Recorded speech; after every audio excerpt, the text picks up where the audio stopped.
সর্বশেষ ছাত্র জনতার আন্দোলনে আমরা দেখেছি যে আপনার বাসায় এক ধরনের তল্লাশির নামে যে ধরনের ভাঙচুর হয়েছে, তারপর আপনাকে উঠিয়ে নিয়ে যাওয়া হয়েছে, প্রথম স্বীকার করা হচ্ছিল না। এই নিয়ে যাওয়ার পরে আপনার সাথে কি হয়েছিল সেই সময়? আমার সাথে এটা আপনারা সকলেই দেখেছেন যে 18ই জুলাই মানে 19 তারিখ হয়ে গিয়েছে, কারণ যেহেতু সে সময় রাত্র 3টার দিকে ছিল। আমাকে বাসা থেকে দরজা ভেঙে এক প্রকারের তুলে নিয়ে গেল এবং আমি যে অবস্থায় আমার একটা লুঙ্গি পরা এবং একটা টি শার্ট পরা, দেখা যায় আমার ছোট বাচ্চা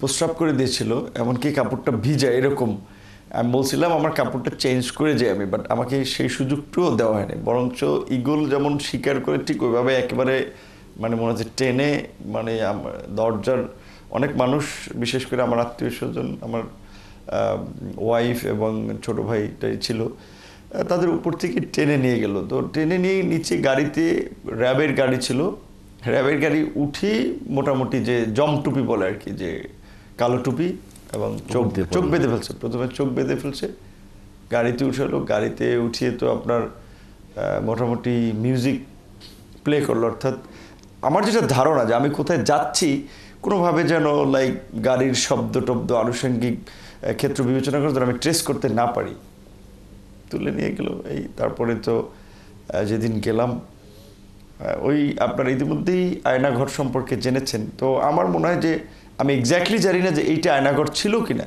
কিন্তু আমি যে মানে অভিজ্ঞতার মধ্যে দিয়ে গেছি তাতে মনে হচ্ছে এগুলোই আয়নাঘর, কারণ একেবারে কবরের মতোই বলা চলে আপনার ঘর। দেখা যায় ওই মানে ওই রুমের মধ্যেই খোলা বাথরুমের মতো পরিবেশ, আবার আপনার সেখানেই শোয়ার জায়গা, দুর্গন্ধ সেখানে আপনার, এবং সাইডে এত আওয়াজ, বাইরে কি হচ্ছে না হচ্ছে খুব বোঝার কোনো ওয়ে নেই। ওখানে যদি কেউ লাইক চিৎকারও করে, কারো চিৎকার কেউ শুনবে না। তো মনে হয় একটা আয়নাঘরের এক্সপিরিয়েন্স ছিল। রাতে জিজ্ঞাসাবাদ করলো, সকালে জিজ্ঞাসাবাদ করলো, এবং জিজ্ঞাসাবাদের যে আসলে মধ্যে কি জিজ্ঞাসা করেছিল? প্রথমে ওরা জানতে চেয়েছিল যে এই আন্দোলনে আপনি কিভাবে ইনভলভ হয়েছেন, ইনভলভমেন্ট আপনি কেন হয়েছেন।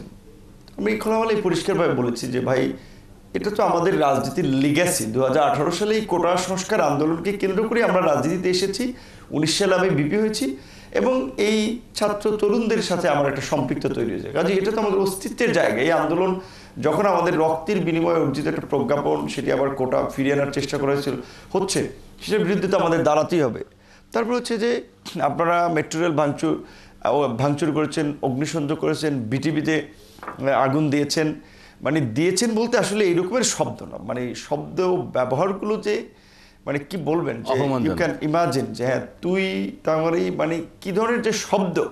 এবং তারেক রহমান টাকা দিয়েছে, জামাত ছাত্রদলের শিবিরদেরকে আমি অস্ত্র দিয়েছি, অস্ত্রধারী ক্যাডারদেরকে আমি ব্যবহার করছি, কতগুলো অহেতুক প্রশ্ন, এবং প্রশ্ন জিগাচ্ছে মাঝে মাঝে আমার তো চোখ বন্ধ, আমি দেখতেছি না।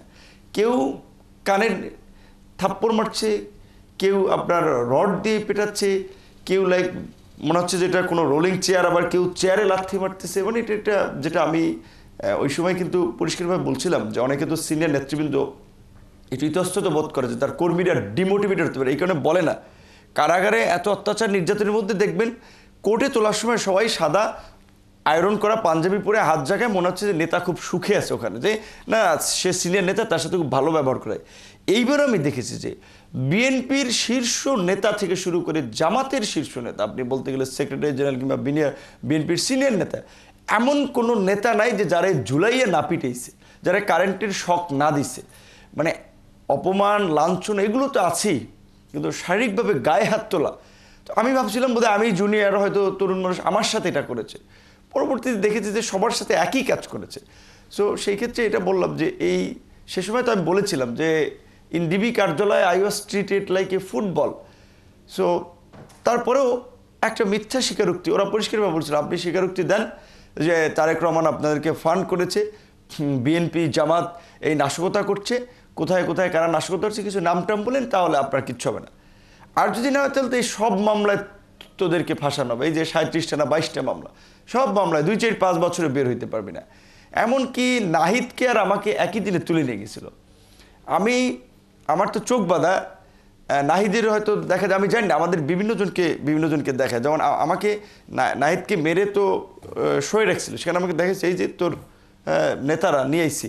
তো আমি ছিলাম তখন আন্দোলনে, যেহেতু আমি এবং নাহিদ বা আমরা একটু ইয়ং ফেস, ওরা মনে করে আমরা লিডিং জায়গা আছি, শুধু দুইটারে খরচ করে দিলে কী হবে, এই দুইটা যে কোনো সময় খরচ হয়ে যাবে, মানে অর্থাৎ ক্রস ফায়ার দেওয়ার বিষয়টাকে মিন করেছে। প্লাস হচ্ছে এমনও বিভৎস চিত্র দেখেছি যেগুলো বলার মতো না। আই থিঙ্ক অনেক ক্ষেত্রে শিবির কিংবা ছাত্রদল যুবদলের নেতাকর্মীদের সাথে এগুলো হয়েছে। আপনার নগ্ন করে কিন্তু অনেকের পুরুষাঙ্গে আপনার রশি দিয়ে বেঁধে রেখেছিল, এরকম পরিস্থিতি। অর্থাৎ এটা দেখে আপনাকে যা জিজ্ঞাসা করে আপনি যেন সেটা বলে দেন।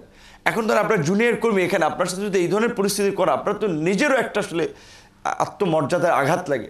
তো এটা দিয়ে সাইকোলজিক্যালি তাদেরকে দুর্বল করা, যে যেটা বলতে বলবে সেটা যেন বলে। তো এই রকমের বর্বরতা আসলে আইন শৃঙ্খলা বাহিনী করতে পারে, এটা আমার ধারণাই ছিল না। এবং আপনার সাথে না হলে আসলে আপনি বলতে পারবেন। এবং আরও অনেক কিছু হয়েছে যেটা আসলে খুব বলার মতো না বলতে।